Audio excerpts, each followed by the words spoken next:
In this episode, we pull back the curtain on Reza's background. What are Reza's roots? Why did he come to Spain? And how did he become interested in teaching English?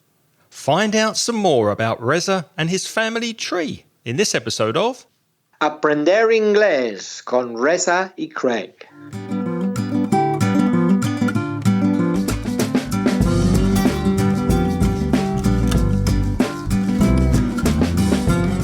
Hello, and if you're a new listener, you're very welcome. My name's Craig.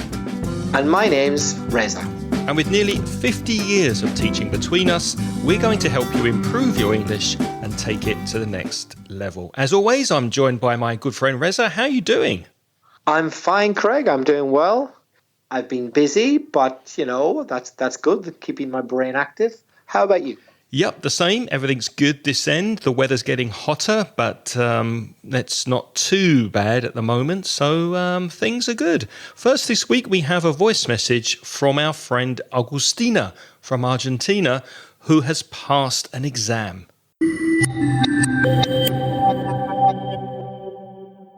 Hello, Reza. Hi, Craig. I'm Agustina. I'm 19 years old and I'm from Argentina. I just wanted to thank you because a couple of weeks ago I got my FC exam results and I got an A, which I didn't expect at all. But yeah, my score was 185, which I think was pretty good. And I think it's all thanks to you guys because I spent my summer holidays listening to you and preparing for the exam. And I actually got the highest score in the listening part, so I think, I have to thank you a lot. I hope you're doing well during these difficult times, and bye.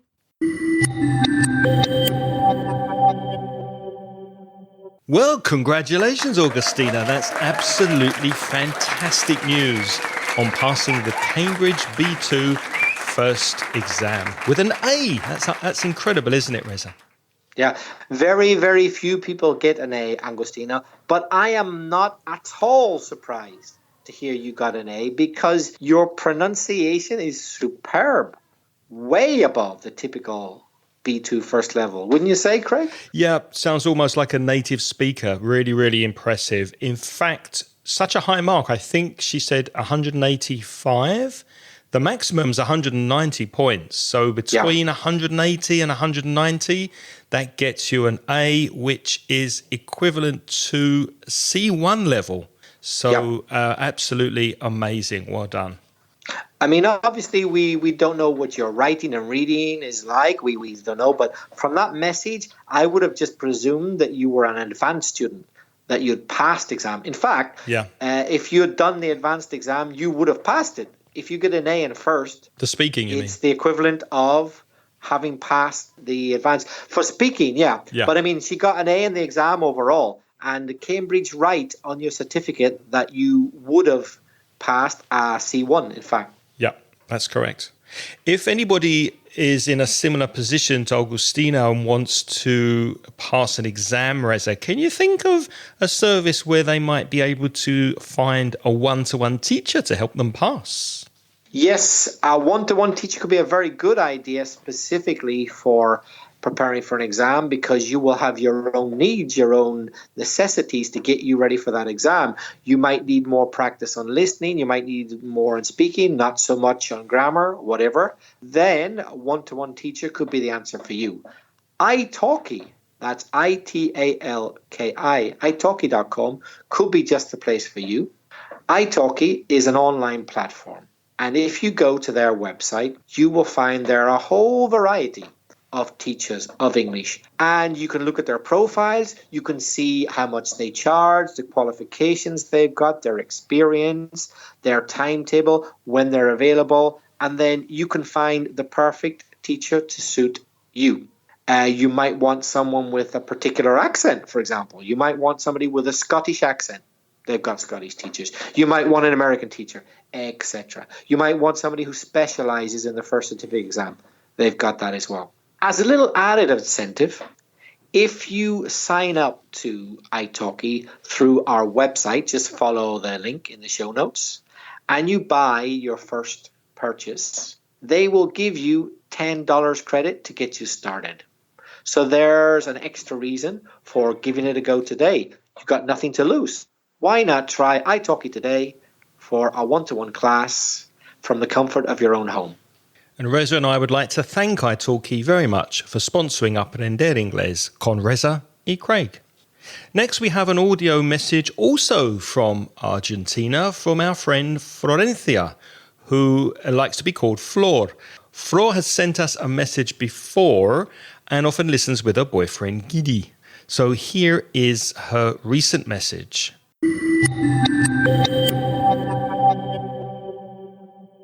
Hi Reza, hi Craig. I'm Florencia from Argentina. I sent you a message that you played in your Argentina podcast. I would like to hear about Reza's story. I would like to know about his family and how they arrived to England. Because, now I'm not sure if I listen good, but I think that in one of your podcasts, Reza explained that his family was not from England.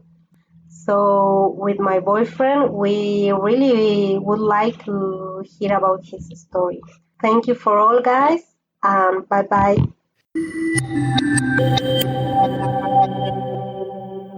You said at the end, Flor, thank you for all. I think it's better to say thank you for everything. Wouldn't you agree, Reza? We wouldn't normally say thanks for all. We'd say thanks for everything. Yes, that word all, it's not incorrect, but it sounds very old-fashioned. Direct translation for gracias por todo. Reza, can you think of anything else that Flor could improve on her excellent message? Any other small point we can give her to help her improve? Yes, Flor, you also said, I'm not sure if I listened good. Now, the word good is an adverb. And also, it's more typical to say heard. I'm not sure if I heard, rather than listened, you, and then the adverb correctly or right. Right can be an adjective or an adverb. I'm not sure if I heard you or if I understood you correctly. Or I'm not sure if I heard you right. Would be a better way of saying that, Flor. So Flor's asked for more information on you, Reza. Flor, be careful what you ask for, we say in English. Or be careful what you wish for. Your wish is my command. You are now going to hear all about me. You'll wish you'd never asked. You'll be bored by the end of this episode. The first thing that Flor asked for is for you to talk a little about your roots. Tus raíces. Where are you from, or where are your parents from originally, and what are their names? So my roots. That's a slightly more complicated answer for me than for most people, I would say. Why am I called Reza to begin with? That's not a name you hear a lot in Spain or even in the UK, because my parents are not from the same country. I was born in Belfast, in Northern Ireland, the UK, for the moment, although that could change. We're not going to talk about that today, but Northern Ireland, Republic of Ireland, we'll save that for another day. But I'm from Belfast in Ireland, in Northern Ireland. But my father was born in India. So my mother's from Belfast, and that's where I was born. And my father was brought up in India. Then he moved to the UK, and they met in Belfast. So Reza is not such an unusual name in countries such as India, for example, and neighboring countries from that area. So India, Pakistan, Afghanistan, Iran, Iraq, that kind of area, you'll find Rezas. Can I stop you for a second? Because you said that your father was born in India, but I know your roots are somehow connected to Pakistan. So yes, what's the connection with Pakistan? Oh, that could be another episode of its own. In fact, Craig, let's take a note of that. Maybe for a future episode, we could do a whole one on this. India, Pakistan. Oh, there's a long story there.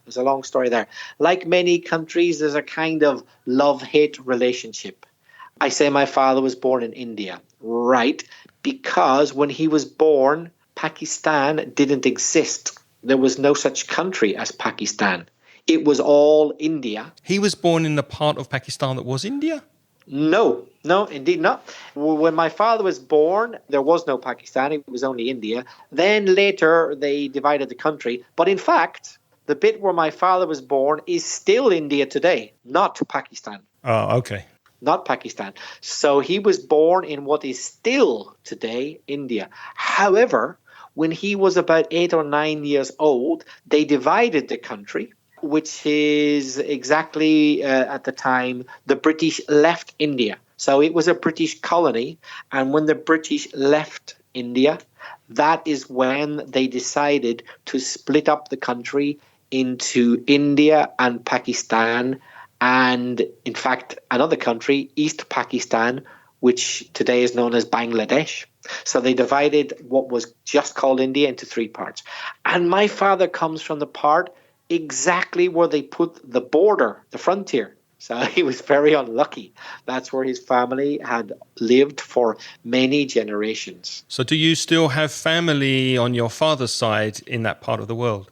Yes, I do. Yeah. Not many in India. Most of them at the time moved to Pakistan temporarily, they thought, thinking that they would be able to move back to India pretty soon after all the trouble, that because there was a lot of violence between the two countries. They thought, oh, that will calm down. They'll become friends again and we'll be able to move back. But I'm sad to say that never happened. Even today, there's a lot of friction between the two countries. The reason they went to Pakistan was because my father's family are nominally, when I say nominally, I mean by name, they're a Muslim family. Now, my father was not religious at all, wasn't interested in religion, but for cultural reasons, his family could be classified as Muslims, I suppose, just like my mother's family could be classified as Protestant Christians, not Muslims at all, but neither of them were particularly religious. But because of the religious problem in India, whenever the British left, many Muslim families in the area of the border thought that it would be a good idea to go over to Pakistan, which was a country where there were only Muslims, because there was sectarian religious violence going on between Muslims and Sikhs and Hindus. But they thought it would get better. It never did, unfortunately. And so my father was never able to go back to his family home in India. And quite soon after, anyway, he ended up in the United Kingdom. So I guess my dad had quite a turbulent childhood, really. Religion has unfortunately caused problems for my family, although we're not very religious ourselves. Culturally, I guess that's reflected in the names. My father's name was, he's not with us any longer, sadly, Arif, A-R-I-F, quite a typical name from India, Pakistan, that kind of area. And my mother's name, she is still with us, thank goodness, is Isabel. Not a very Indian name at all, is it? In fact, she could be Spanish, couldn't she? So my mum's name is Isabel, not Elizabeth, Not Elizabeth, Isabel. Because in English, we have both the names Elizabeth and Isabel. I know you Spanish translate it as La Reina Isabel, but it's not. It's Elizabeth for us and Isabel. They're different. My mum's name is Isabel and my father's name is Arif. So I happen to get a more kind of Indian, Pakistani type name, Reza. But I'm not a Muslim myself. Neither are any of my brothers or sisters. So it's a bit of a strange story. Your surname's quite Islamic, Shah. No, that's where you're wrong, Craig. No. The first name, Reza, tends to be given just in Muslim countries, including India. Let's not forget that there are many millions of Muslims in India today, right? Mm-hmm. My family name, Shah, S-H-A-H, is very common in India, Pakistan, all over that area. And it's not for one particular religion. There are Hindu Shahs and there are Muslim Shahs. So the surname doesn't really say anything about the religion. But it doesn't sound particularly Northern Irish. No. It's very typical of India. Reza Shah. Or Pakistan, yeah. But there are Hindu Shahs and there are Muslim Shahs. It's not kind of specific to one religious culture. So speaking of religion, and you grew up in Belfast in the 70s and 80s, at the time of what they call the Troubles in that part of the country with the British. What was it like growing up in Belfast? Yes, so the Troubles, a euphemism for sectarian violence. Can you see a little pattern beginning to emerge here in my family's history? So my father, against his wishes, got stuck in the middle of sectarian violence in India, Pakistan, and he ended up in Belfast where there was a similar problem of sectarian violence, the Troubles, between Christians, but two types of Christians, Catholics and Protestants. So Protestants are Christians. Yeah, a lot of Spanish people misunderstand. They think, oh, so a Protestant isn't a Christian. They think it is a Christian. It's just not a Catholic. So my mother's family from Northern Ireland are Protestants, but about half the people in Northern Ireland are Catholics. And for me, I really don't care what religion anybody is, but unfortunately, for some people, there have been big issues in the past.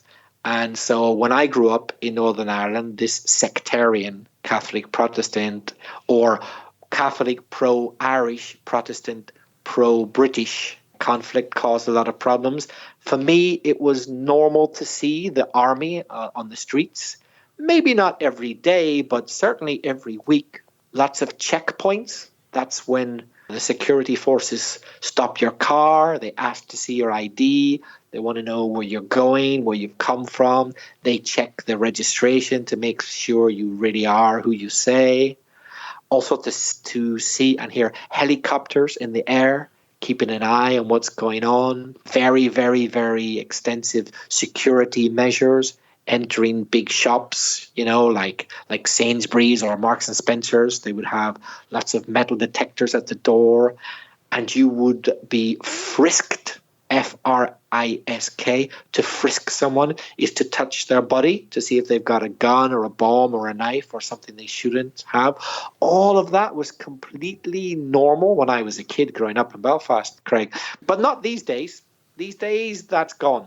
So when you were growing up in this time of trouble and violence, I'm guessing because your mother's background is a Protestant background, even though your family were not particularly religious, you probably went to a Protestant school because, correct me if I'm wrong, the schools were divided into Catholic schools and Protestant schools. Did that put you on one particular kind of the fence, the Protestant side of the fence? And did you ever feel at the time in danger, or did you ever feel nervous because of the violence and because you were on the Protestant side? I guess I probably, without knowing it, had perhaps a prejudice in favour of that side, the pro-British Protestant side, when I was very young. But I think I soon lost that.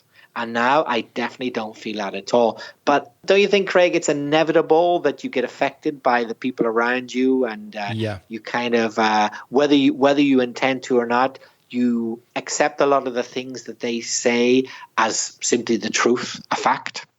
And now I know that that's wrong. But when I was a kid, yes, I went to a school, secondary school. I went to a school called the Royal Belfast Academical Institution. Very much pro-Britain. Yeah. Anything with the word royal in it in Northern Ireland, it's not going to be pro-Irish, is it? Because if it's royal, it refers to the British royal family. So, yeah, nearly all the students were Protestants at that school. But then in sixth form, what you would call bachiller in Spain, the last couple of years of school, I changed school and I went to a school which sounds even more Protestant, called the Methodist College. Now, Craig, you know what a Methodist is. I'm doing too much talking here. Can you explain to the listeners what is a Methodist? Well, actually, I'm not that clear. I know it's a particular church, but I don't know much more than that.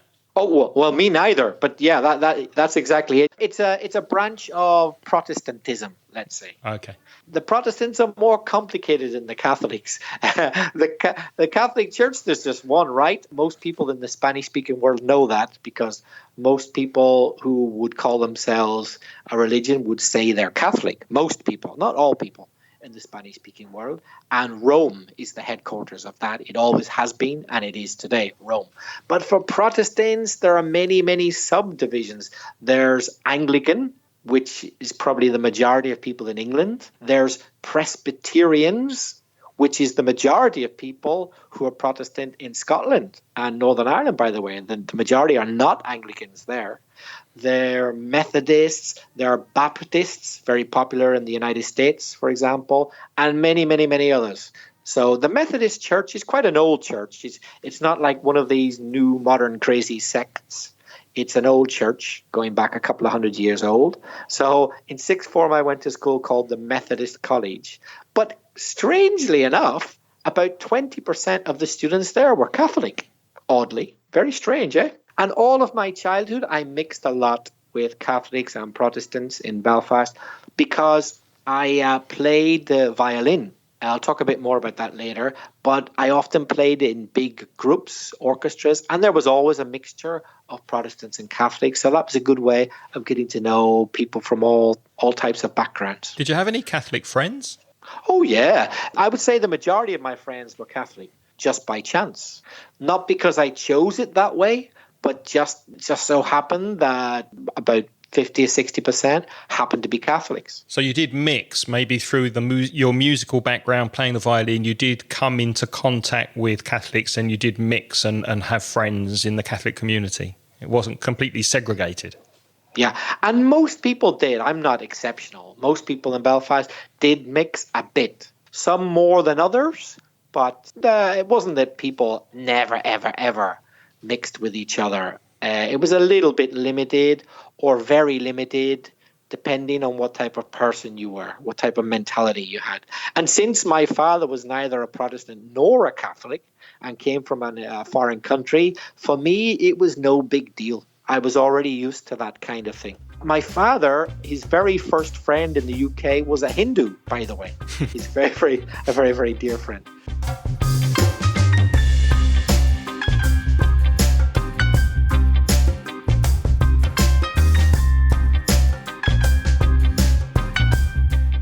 Let's talk a little about your siblings. That word in English, sibling, sibling. Your siblings are your brothers and sisters. I've been lucky enough to meet two of them, but you have three, two brothers and a sister. Tell us about them. Did they have similar experience growing up to you? I would say, yeah, pretty similar, yeah. The eldest is my sister, Soraya. Could be Spanish, right? Soraya is a Spanish name, isn't it? Soraya, she's a bit older than me. Then I have an older brother called Aaron, or some people pronounce it Aaron. You hear both pronunciations in English. It's Aaron, Aaron or Aaron. How do you say it, Craig? I'd say Aaron. Aaron. Okay, Aaron. That's not such a common name in Spain. Could be, if I met somebody called Aaron, I might presume they were Jewish, in fact. It's a very biblical name, yeah. Yeah. So as you can see, we've got a real mixture of names. Isabel, my mum Arif, me Reza, Soraya, kind of Spanish sounding name. Aaron, maybe even Jewish sounding, or certainly not very Islamic sounding. Then my younger brother, Rowan, and I think Rowan is an old Scottish name. Are they all in Belfast? No, my elder brother has lived in London since he was about 18. He went to study there and now he's married and has a family there. My sister, she still lives in the Belfast area, and my younger brother as well. And then there's me here in Spain. So going back to your distant past, why did you decide to become a teacher? How did you get into English teaching in the beginning? Well, I must admit, I didn't decide just to become any old type of teacher. I specifically wanted to be a teacher of English as a foreign language because I like the idea of teaching abroad in a foreign country. I had never any desire to teach in a school in the United Kingdom. So tell us about the first class you gave to foreigners. Do you remember that? Do you remember the first time you stepped in front of a group of non-English speakers and started teaching? How did you feel? I do, I remember. But you know what? I can't remember much about the actual students because I was very nervous, except that they were all Hong Kong Chinese students. And it was in Northern Ireland. It was when I was studying my postgraduate diploma in TEFL, teaching English as a foreign language, at Ulster University in Northern Ireland. And they sent us as trainee teachers, student teachers, to various schools in the area to teach whatever we could teach. Not necessarily English, maybe history, maybe geography, but just to get some teaching experience. And I was really lucky. They sent me to a school where there just happened to be some foreign students from Hong Kong. And so I got the chance to practice my English teaching on them. That was in 1992. Were you nervous the first time you taught class? Very nervous. And I think they knew I was nervous, and they were probably making fun of me and having a bit of a laugh, because these students were about 17, 18 years old. They were older students. And I wasn't much older than them. I was in my early 20s or mid-20s. So we were virtually the same age. So how did you eventually get to be in Spain? What brought you over here to Spain? Obviously, you did your teacher training course, you qualified, you finished your studies. Did you go immediately and think, oh, I fancy going to Spain? How did that happen? No, Spain was not the first country I came to, but it's a country that I had a strong attraction to and definitely wanted to come here. Very early in my career, I was offered a job here and I decided to take it. So it was the first place you actually got a job teaching English? No, it wasn't. It was early in my career, but it wasn't the first place. What was the first place? Well, I mentioned my very first class when I was a student teacher, so I wasn't being paid to do it with the Chinese students in Northern Ireland. Then I did teaching practice in Hungary with secondary school children. Then I went for my first job when I qualified to Turkey. Turkey is where I had my first job. And after that, Berlin. And then I ended up in Spain. But Spain, not Valencia, where I am now. First, I went to Cáceres in Extremadura because I got offered a job there. That was the first job I got offered, and I wanted to take it. I didn't realize, no offense, but I didn't realize it was in the middle of nowhere. But I was kind of glad that it was, because it's a very, very beautiful place, very quiet, but, a good little cultural life happening. Cáceres, and then Salamanca for a couple of years. And only after that did I arrive in Valencia, where I've been for years. So you mentioned Turkey and Berlin in Germany quite quickly. How long were you in both those places, and did you ever consider staying there permanently? Well, Turkey was my first ever job, and I liked living in Ankara in Turkey, but I didn't really like the school where I worked, to be honest. They always paid late, and they were just generally a bit suspicious. They weren't the greatest employers. And by chance, some friends came to visit me in Turkey. One of them was English, and one of them was German. I had shared a student house with them when I was studying at Ulster University to become a teacher. I shared a house with them there, and that's how we became friends. So anyway, these guys visited me in Turkey, and I was sick of my bosses by then because they weren't very, very honest, as I said. So I decided to go to Berlin with them. How long did you stay in Turkey for? I was only in Turkey for about 3 or 4 months, and I took the opportunity to go to Berlin. And were you in Berlin for a long time? Not that long, about 6-7 months. 6-7 months. But it was a very important time in my life. I was a very impressionable young man at that time. Impressionable. It's easy to make an impression on you.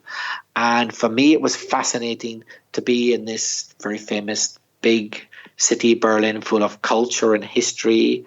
And it was 1992, just the end of 1993. So very shortly after the Berlin Wall had come down. The Berlin Wall was up until 1989. Yeah, so 93 was very shortly after that. So it was an extremely interesting time to be in Berlin. The idea of an open city without a wall in the middle was new for Berliners. They'd never lived it before. So it was a fascinating time to be there. And apart from Turkey and Berlin and your teaching practice in Hungary and obviously places in Spain, are there any other places that have left an impression on an impressionable young man? Well, the place where I studied before I did my postgraduate degree, I studied in the Devon countryside. Devon is a county in the southwest of England. And as I'm sure you know, Craig, it's a very beautiful country. We associate it with kind of farms and beaches and that type of thing, right? Yep. Very rural, pretty, green, cows everywhere. So I studied in a very small town there. The southwest of England has a special place in my heart then. Not just Devon, but Devon, Cornwall, that whole southwest of England. I love the accent down there. You know, that kind of, I'm gonna make a fool of myself now. That kind of exaggerated, oh, are me hearties? How's you, me dears? And all that. It sounds like a pirate. Exactly. They all sound like pirates down there. So the southwest of England, I lived there for 3 years. That was a very important time in my life. But that was before I was a teacher. So I've never given classes there. Greece is relevant to my family. I wouldn't say to me personally, but to my family, because we're a really international family, as you've already heard. And I actually have relatives in Greece because I have an aunt, my mum's sister, who married a Greek. So I've got cousins there. Also, Scotland and England in general are important to me. I mean, I come from Ireland, or Northern Ireland if you prefer, but my ancestors on my mum's side are a mixture of Scottish and English. So all those countries will be relevant to me as well.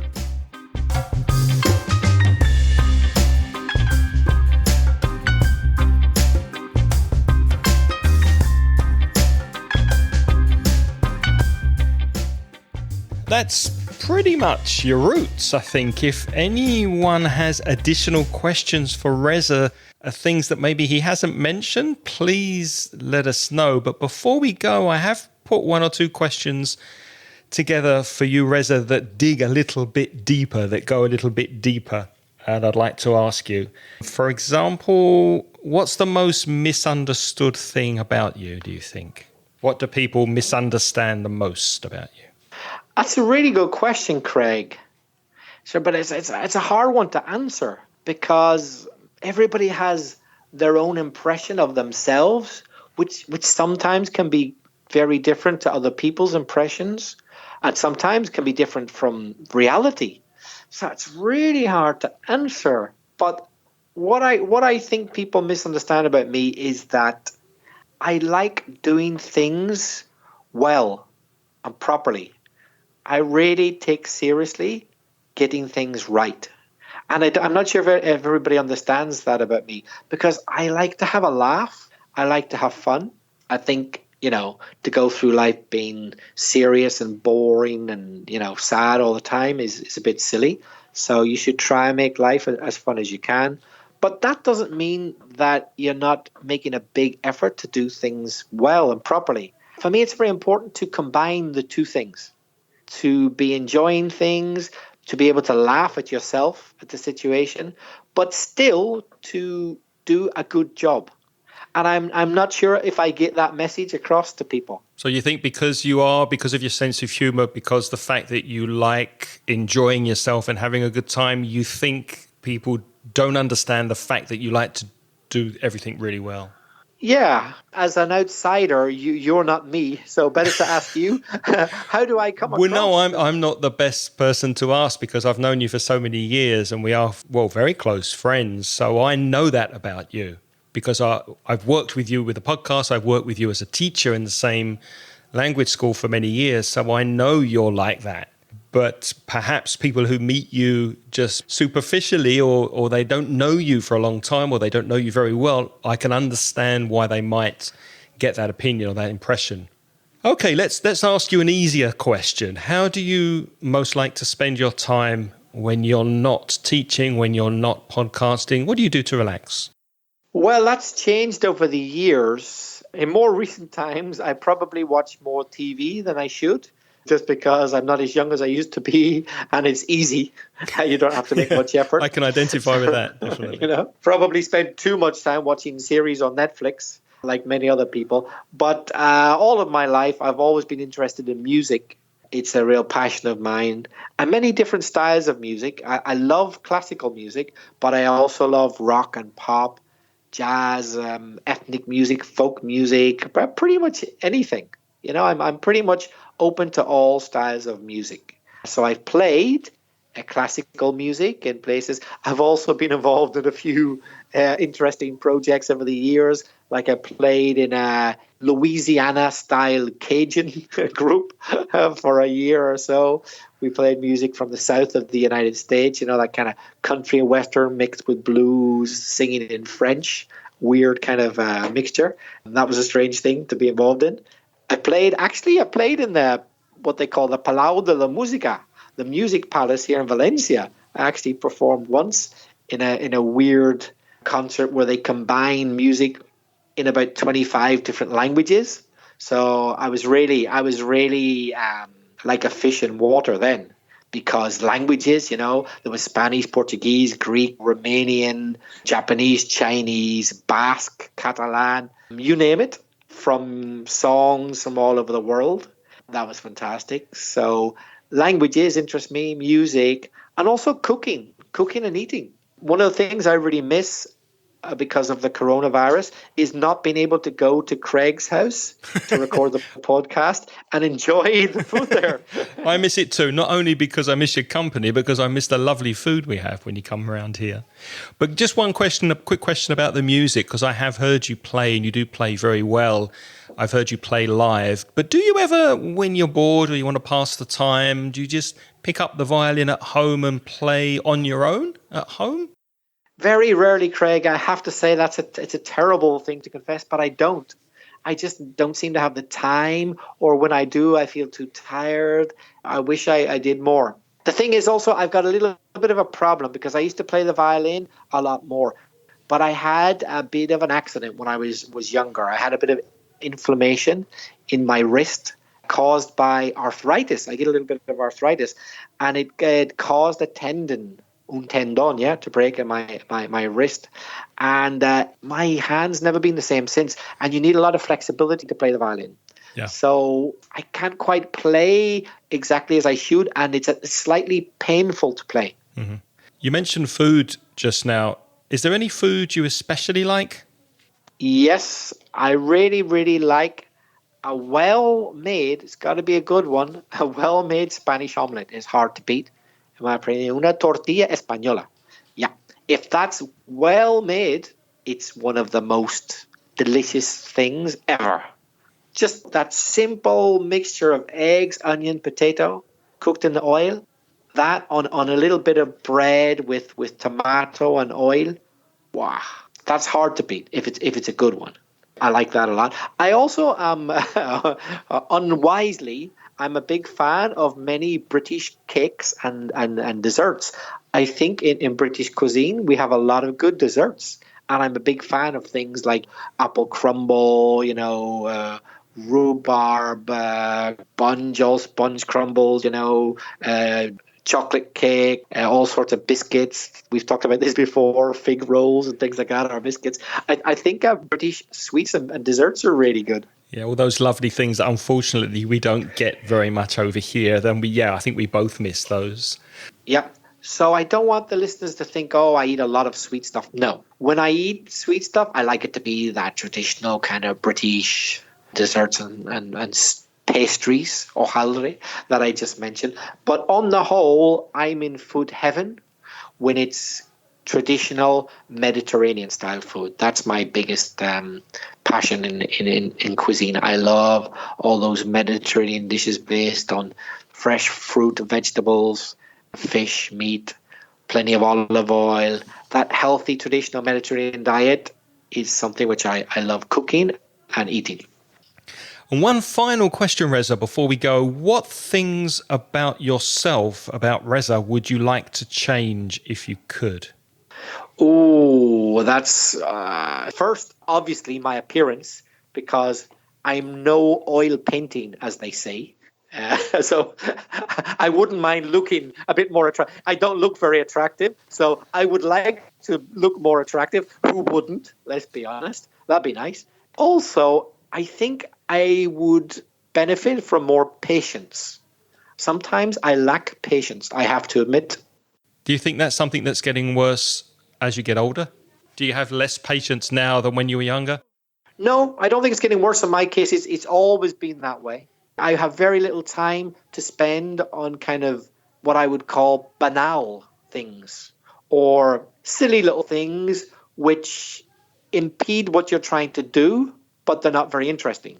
I'll give you an example. Trying to do something on a computer and I don't know how to do it, that really annoys me. I haven't got the patience for it, because if I knew how to do it, I'd be doing it and it would be no problem at all. But the fact that I don't know what key to press or where to find a certain function, I haven't the patience to spend lots of time finding out.